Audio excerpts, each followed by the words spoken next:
If you struggle to set boundaries, if saying no makes you feel guilty, or you constantly put others' needs before your own, then I want you to listen closely because what I'm about to share with you will completely change the way that you see boundaries. Your hesitation to set boundaries isn't a flaw. It's actually a subconscious survival response that was programmed into you at a young age. If you grew up in an environment where saying no led to anger or punishment, you had to be the easygoing one to keep the peace. Your feelings were dismissed, so you learned to ignore them too.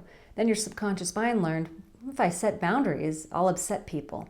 I'll upset people and I'll lose love and I'll lose connection. So now as an adult, every time you try to set a boundary, your nervous system reacts as if it's a threat to your survival. That's why setting boundaries feels so hard, even when you know you need them. Here's what's happening in your subconscious mind. As a child, you might have learned that if I say no, I'll be rejected, or if I take up too much space, I'll be too much, or if I prioritize myself, I'm selfish.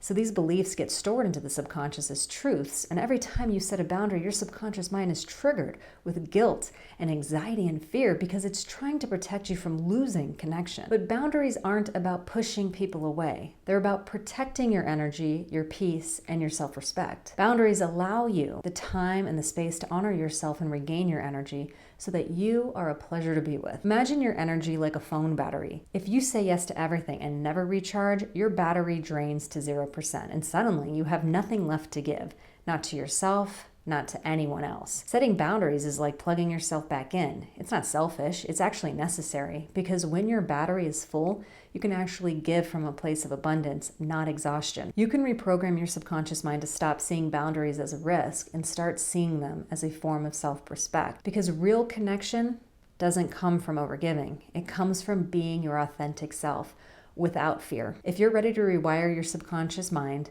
and start setting boundaries without the guilt, then follow me for more.